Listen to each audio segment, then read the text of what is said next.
O projeto que iremos apresentar no 31º Seminário de Iniciação Científica da Universidade Federal de Juiz de Fora é a avaliação da capacidade funcional, qualidade de vida, nível de atividade física e das barreiras e facilitadores à prática de exercício físico em pacientes em diálise peritoneal. Eu sou Helena Fariamussi e apresentarei junto com meu colega Vinícius Varnão Moreira sob orientação do professor Dr. Maicon de Moura Reboredo.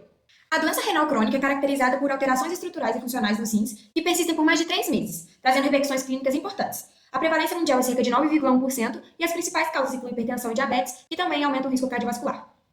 Na diálise peritoneal, um catéter intraabdominal permite a filtração de toxinas e líquidos pela membrana peritoneal. Esse procedimento é realizado, na maioria das vezes, em casa, com o apoio de um cuidador, geralmente cônjuges ou familiares próximos.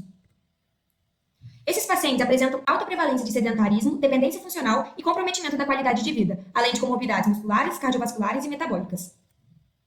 Partimos da hipótese de que os pacientes em diálise peritoneal têm menor capacidade funcional, piores níveis de qualidade de vida e maior inatividade física. Além disso, acreditamos que os cuidadores desses pacientes sofrem sobrecarga física e emocional, com possíveis sintomas de ansiedade e depressão. O objetivo primário foi avaliar a capacidade funcional, a qualidade de vida e o nível de atividade física dos pacientes em diálise peritoneal. Já como objetivos secundários, buscamos identificar as barreiras e os fatores facilitadores para a prática de exercício físico e analisar o impacto sobre os cuidadores, incluindo níveis de ansiedade, depressão e sobrecarga. Conduzimos um estudo transversal com pacientes em acompanhamento na unidade de nefrologia da UFJF. A pesquisa foi aprovada pelo Comitê de Ética. Incluímos no estudo adultos em diálise peritoneal há pelo menos 3 meses e que assinaram um termo de consentimento. Excluímos aqueles com distúrbios neurológicos, musculoesqueléticos ou cognitivos que pudessem comprometer os testes. Logo após serem incluídos no estudo, os participantes foram submetidos à avaliação do nível de atividade física por meio do IPAC. Com base no resultado, eles foram classificados como sedentários e ou insuficientemente ativos, os quais foram submetidos ao questionário a respeito de barreiras à prática de atividade física, e nos pacientes classificados como ativos, foram avaliados os facilitadores para a prática de atividade física.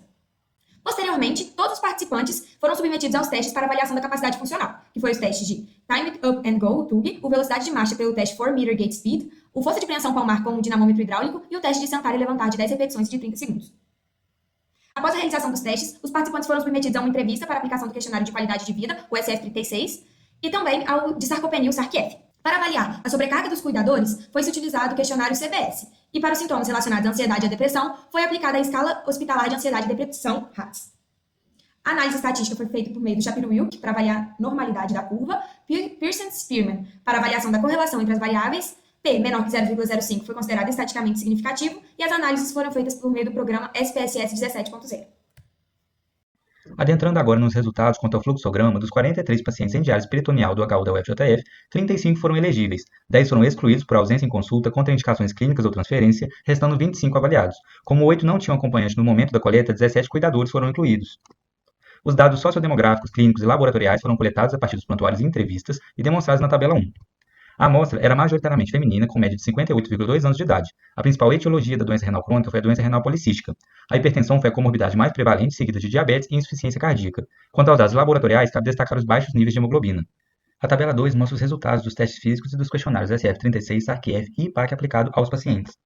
A amostra apresentou mediana de tempo de 8,5 segundos no teste Time Up and Go, 22,5 de força de preensão palmar, 36,6 segundos para a execução do STS-10, 8,9 repetições no STS-30 e média de 1,07 metros por segundo no teste de velocidade de marcha.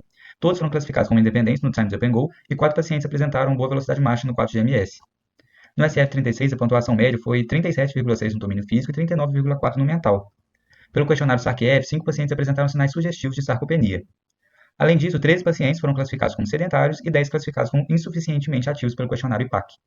A tabela 3 apresenta os dados sociodemográficos, clínicos, sobrecarga e sintomas de ansiedade e depressão dos cuidadores. A maioria dos cuidadores era do sexo feminino e 58,8% eram cônjuges dos pacientes avaliados. A comorbidade mais comum entre os cuidadores foi a hipertensão, e a partir do questionário CBS obteve-se um score geral de 1,78 pontos e um nível de ansiedade de 7,41 pela HDS. A tabela 4 apresenta as barreiras à prática de atividade física em pacientes em diálise peritoneal segundo o IPAC. Entre os 23 pacientes avaliados, 56,5% acreditam que ter uma boa alimentação é suficiente para o controle da doença e dizem ter medo de cair ou se machucar durante a prática de atividade física. A maioria apontou comorbidades, cansaço, preguiça e dores articulares ou na coluna como barreiras à prática de exercícios. O componente físico do SF-36 apresentou uma correlação significativa com os testes STS-30 e STS-10 e não houve correlação significativa entre a sobrecarga dos cuidadores e os resultados dos testes físicos dos pacientes.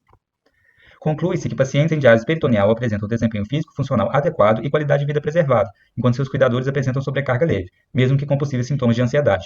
Recomenda-se a inserção dos pacientes em programas de reabilitação para manutenção ou melhora da capacidade funcional e do nível de atividade física. Essas são as nossas referências e muito obrigado.